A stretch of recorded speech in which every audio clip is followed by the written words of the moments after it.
America के civil rights activist Martin Luther King junior का कहना था, injustice anywhere is a threat to justice everywhere. यानी दुनिया में कहीं पर भी न्याय न मिल पाना पूरी दुनिया में न्याय के लिए किसी खतरे से कम नहीं है। डीएनए में आज सबसे पहले हम एक ऐसे ही अन्याय का विश्लेषण करेंगे। ये अन्याय पाकिस्तान ने किया है और इसके शिकार हुए हैं भारत के कुलभूषण जाधव।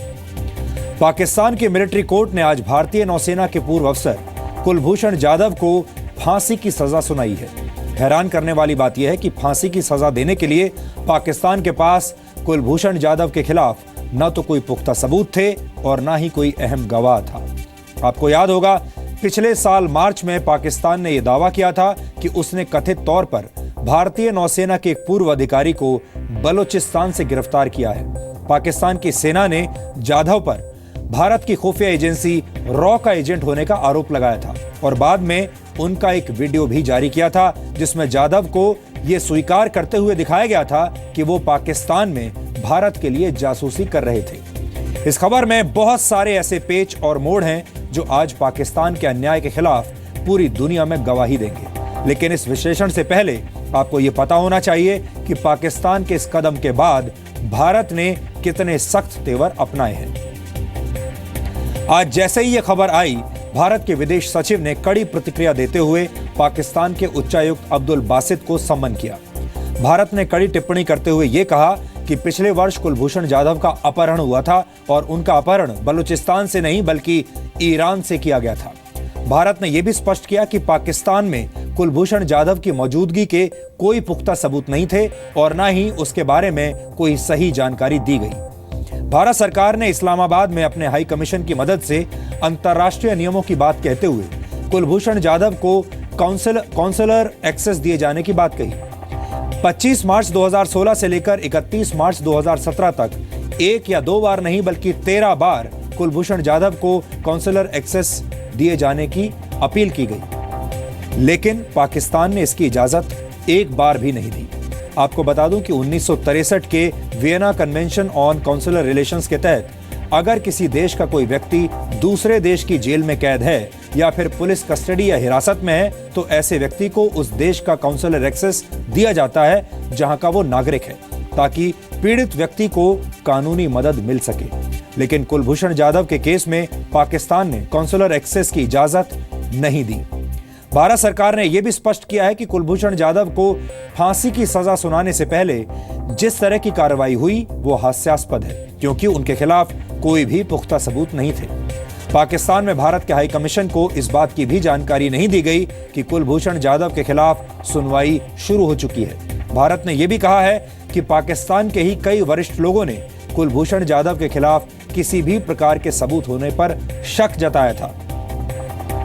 पाकिस्तान की इंटर सर्विसेज पब्लिक रिलेशंस का यह दावा बहुत बेतुका है कि कुलभूषण जाधव को सुनवाई के दौरान डिफेंडिंग ऑफिसर दिया गया था और अंत में भारत ने पाकिस्तान को कड़ी चेतावनी देते हुए यह भी कहा है कि अगर कानून और न्याय की प्रक्रिया को ध्यान में न रखते हुए कुलभूषण जाधव को फांसी की सजा दे दी जाती है तो भारत सरकार और भारत की जनता इसे प्री मेडिटेटेड मर्डर यानी जानबूझकर की गई हत्या मानेगी। सूत्रों के मुताबिक भारत ने सख्त तेवर अपनाते हुए बुधवार को रिहा किए जाने वाले 11 पाकिस्तानी कैदियों की रिहाई पर अब रोक लगा दी है। इस विश्लेषण को आगे बढ़ाते हुए अब हम उन बातों का विश्लेषण करेंगे जो ये साबित कर देंगी कि कुलभूषण जाधव को फांसी की सजा सुनाना किसी कत्ल से कम नहीं है।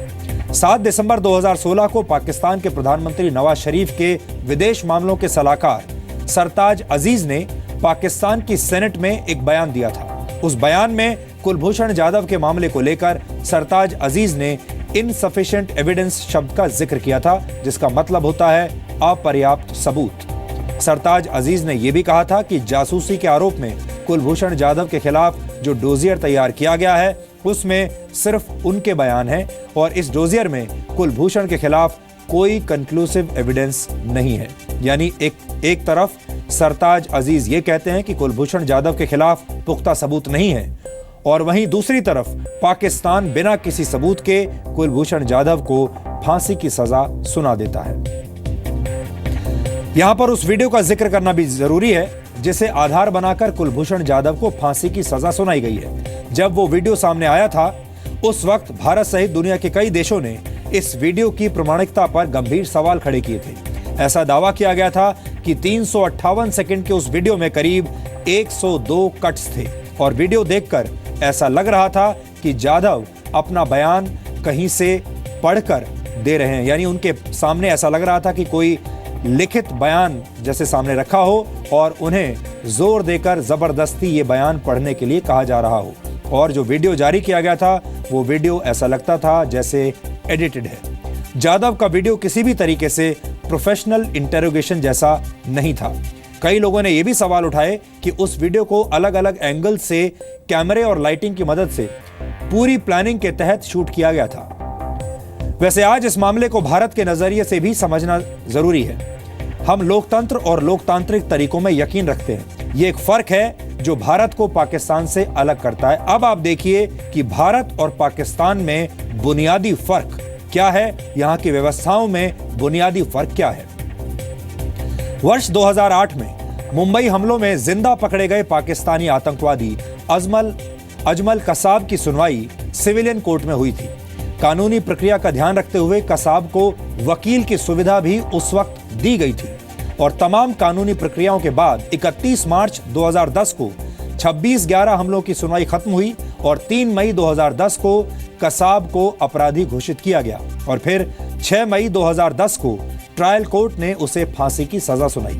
इसके बाद 21 फरवरी 2011 को बॉम्बे हाई कोर्ट ने ट्रायल कोर्ट के फैसले को कायम रखा, यानी कसाब को यह मौका दिया गया कि वो इस फैसले के खिलाफ हाई कोर्ट में अपील कर सके और उसने हाई कोर्ट में यह अपील की, लेकिन हाई कोर्ट ने इस फैसले को कायम रखा।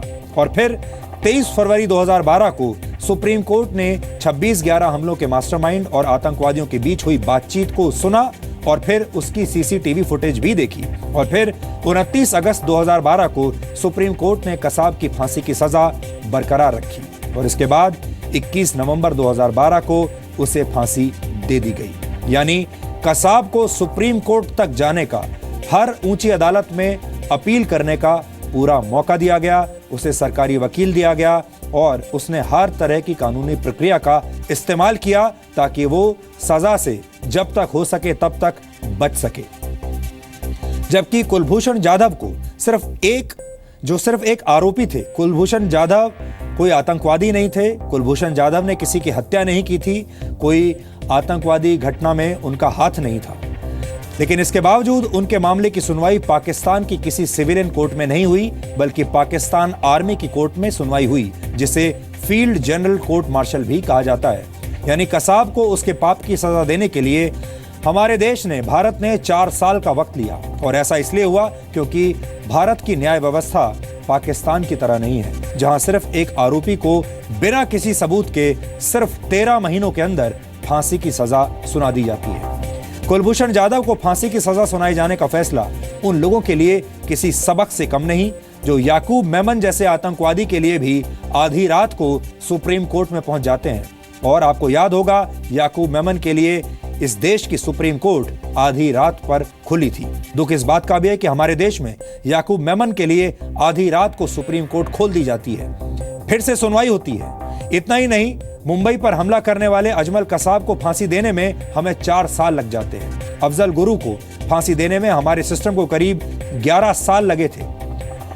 ये वही लोग हैं जो बुरहान वानी जैसे आतंकवादी को उसकी मौत के बाद सुपरस्टार बनाते हैं। ये लोग कसाब, अफजल गुरु और याकूब मेमन को भी अभिव्यक्ति की आजादी देते हैं और ऐसे लोगों के लिए अपने दिल में रेड कार्पेट बिछा देते हैं। लेकिन पाकिस्तान में ये सब कुछ नहीं होता। पाकिस्तान तो बिना किसी पुख्ता सबूत के भी फांसी की सजा तुरंत सुना देता है और वो भी कुछ महीनों के अंदर। पाकिस्तान का वर्तमान जितना काला है उतना ही काला उसका इतिहास भी है, क्योंकि पाकिस्तान में कुछ भी संभव है। 4 अप्रैल 1979 को लोकतांत्रिक ढंग से चुने गए पाकिस्तान के पहले प्रधानमंत्री जुल्फिकार अली भुट्टो को रावलपिंडी की जेल में फौजी हुकूमत ने फांसी पर लटका दिया था। उन पर अपने राजनीतिक प्रतिद्वंदी की हत्या करवाने का आरोप था। हालांकि खुद जुल्फिकार अली भुट्टो ने अपने राजनीतिक प्रतिद्वंदी की हत्या में शामिल होने की बात से हमेशा इनकार किया। बावजूद इसके उन्हें फांसी दे दी गई। यानी अगर पाकिस्तान अपने पूर्व प्रधानमंत्री को पुख्ता सबूत न होने के बावजूद फांसी पर लटका सकता है तो दूसरे देश के नागरिकों के लिए तो ये बहुत ही आम सी बात है, उनके लिए तो कोई चांस ही नहीं है। और यही बात पाकिस्तान को अंतर्राष्ट्रीय रूप से एक खतरनाक देश बनाती है। I am Commander Kulbhushan Jadhav, number 4155 Zulu. I am a serving officer of the Indian Navy.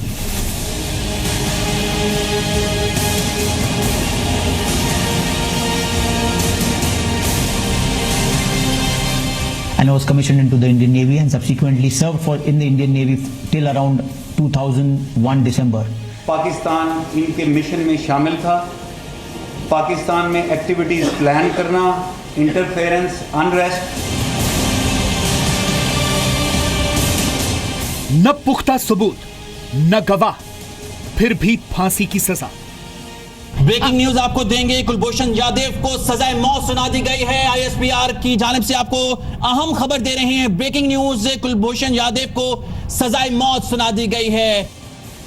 Pakistan में आतंकवादियों को खुली छूट, लेकिन आरोप साबित हुए बगैर बेगुनाहों को सजाए मौत। पाकिस्तान का जो चरित्र है उसको समझना चाहिए। वो तो पैदा हुआ है हिंदुस्तान की ईर्ष्या में।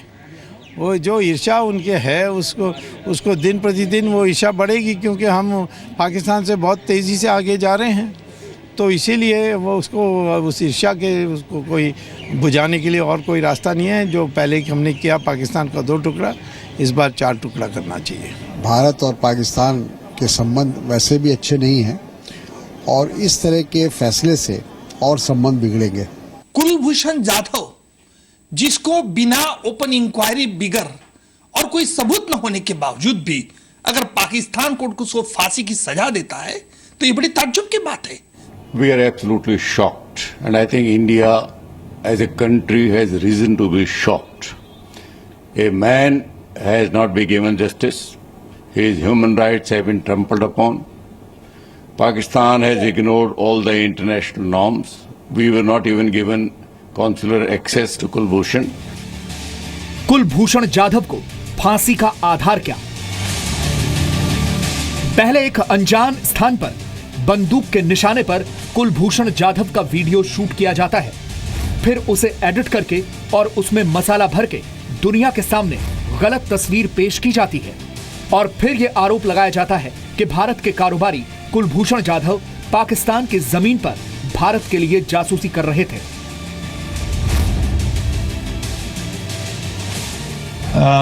पिछले कुछ अरसे में हमने ये बता रहे हैं कि ये पाकिस्तान इनके मिशन में शामिल था।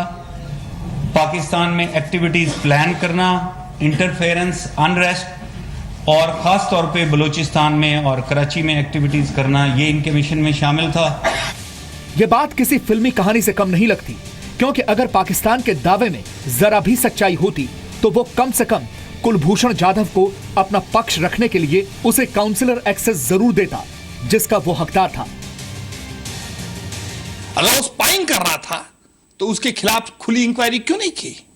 हमें भारत को एक काउंसिलर एक्सेस क्यों नहीं दिया गया? वैसे ये बात किसी से छिपी नहीं है कि पाकिस्तान में अपनी बात रखने का हक सिर्फ आतंकवादियों को है।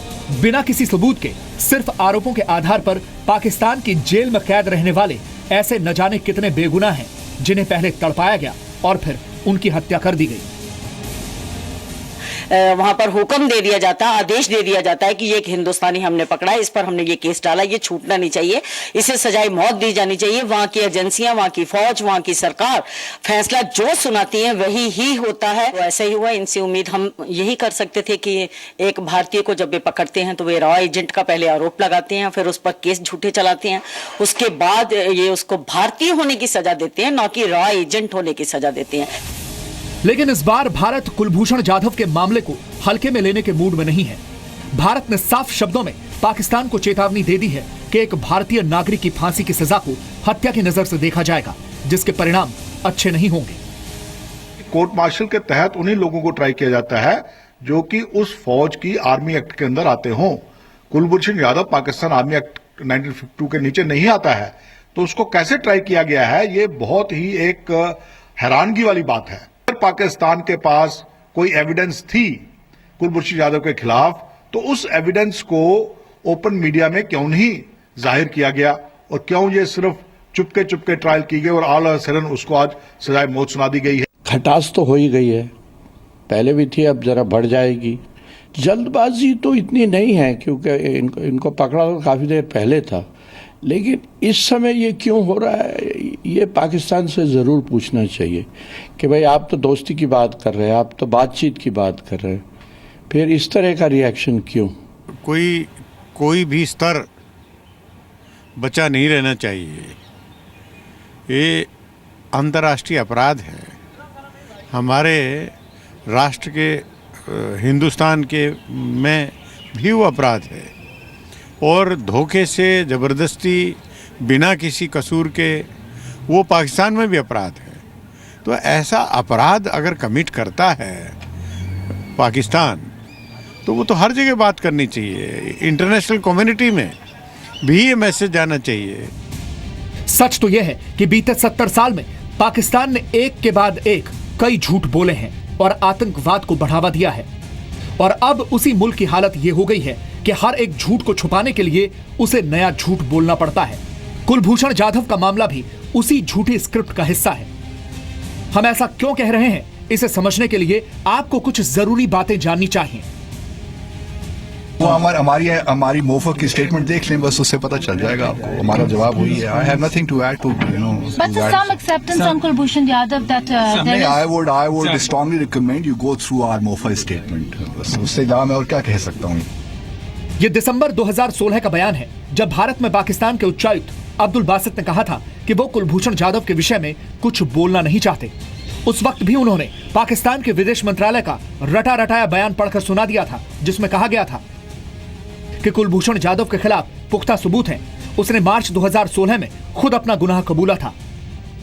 लेकिन पाकिस्तानी संसद के चैम्बर में पाकिस्तानी प्रधानमंत्री के विदेश मामलों के सलाहकार सरताज अजीज ने जो बयान दिया था, आज उसके बारे में भी आपको पता होना चाहिए। उस वक्त कुलभूषण जाधव को लेकर सरताज अजीज ने कहा था कि कुलभूषण जाधव पर जो डॉजियर है उसमें पर्याप्त सबूत नहीं है। अब यह अथॉरिटीज पर है कि वो इस मामले पर कैसे आगे बढ़ती हैं। इसके बाद खुद पाकिस्तानी मीडिया में यह बहस छिड़ गई थी कि कौन सच बोल रहा है और कौन झूठ, लेकिन अंत में नतीजा यही निकलता दिखाई दिया कि पाकिस्तानी सेना और वहां की सरकार दोनों ही कुलभूषण जाधव के मामले पर झूठ बोल रही हैं। केस में सरताज अजीज साहब ने पार्लियामेंट में खड़े होकर सेनेट में कहा कि हमारे पास इनसफिशिएंट जो है एविडेंस है, यानी उन्होंने ये मानने से इनकार कर दिया कि कुलभूषण यादव रॉ का एजेंट है। क्या उस वक्त हुकूमत अपने मिनिस्टर जिनको बिठाया हुआ था वो क्या उस वक्त शक्को शुबहात में थे या आज शक्को शुबहात में हैं? तो ये बहुत तजाद है उस वक्त के और आज के हमारे स्टांस में। मुशीर खारजा सरताज अजीज का हालिया एक ताजा बयान आया कि वो कुलभूषण यादव के खिलाफ सबूत जमा किए जा रहे हैं। अपनी अगली स्टोरी की तरफ बढ़ते हैं। सरताज अजीज साहब ने कल सेनेट में ये बयान दिया कि कुलभूषण यादव के हवाले से जो डॉसियर है वो अभी तक इसलिए रेडी नहीं है क्योंकि शवाहिद नाकाफी हैं। ये कहना था सरताज अजीज साहब का। आपको याद रहे कि यूनाइटेड नेशंस जनरल असेंबली में जब प्राइम मिनिस्टर साहब को कुलभूषण के हवाले से एक तकरीर लिख के दी थी और कहा था कि इसको इनकॉर्पोरेट करें अपनी स्पीच में, तो उन्होंने कहा था नहीं जी, बड़ी डिप्लोमेटिक जो है स्पीच है, डिप्लोमेटिक लैंग्वेज है, मैं इसको अपनी स्पीच का हिस्सा नहीं बना सकता। अपनी गुफ्तगू जो है वो आगे बढ़ाते हैं, पैनलिस्ट से बात करते हैं। नबी साहब, क्या वजह है कुलभूषण का नाम आता है तो सबको चुप का रोजा लग जाता है, प्राइम मिनिस्टर साहब उसको स्पीच में नहीं बताना चाहते? तो ये झूठ है और अच्छा अगर एविडेंस हो और डिटेल्ड हो, मगर शाहजहां मैं आपसे पूछना चाहता हूं पाकिस्तान के कौम को क्यों नहीं बताते हैं? ये सही, ये पाकिस्तान के कौम को तो बताओ खुदा के लिए, क्या एविडेंस तुम पेश कर रहे हो? What is the secret? Kulbhushan Jadhav के जासूसी के कथित कबूलनामे का वीडियो जारी करते हुए पाकिस्तान की सेना ने दावा किया था कि वो बलूचिस्तान से पकड़ा गया है और भारतीय खुफिया एजेंसी रॉ के लिए बलूचिस्तान में जासूसी करता था। पाकिस्तान इनके मिशन में शामिल था। पाकिस्तान में एक्टिविटीज प्लान करना, इंटरफेरेंस, अनरेस्ट और ख़ास तौर पे बलूचिस्तान में और कराची में एक्टिविटीज करना, ये इनके मिशन में शामिल था। पाकिस्तान के आरोपों के बाद भारत ने साफ तौर पर कहा था कि कुलभूषण जाधव को लेकर पाकिस्तान झूठ बोल रहा है।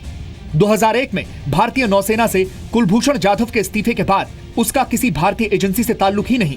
खुद बलूचिस्तान के नेताओं ने भी पाकिस्तान के आरोपों को झूठा बताया था। ये एक अननेचुरल मुल्क है, अपने आप को कायम रखने के लिए इसको साजिशों की ज़रूरत करनी पड़ती है। तो दिखाने के लिए कि हमने एक रॉ का एजेंट पकड़ लिया है और कहाँ से कोई बेचारा आया होगा अपना किसी रिश्तेदार को मिलने या अपनी यात्रा वगैरह करने के लिए जो आते हैं, आए होंगे वो पकड़ के यहाँ शो कर रहे हैं।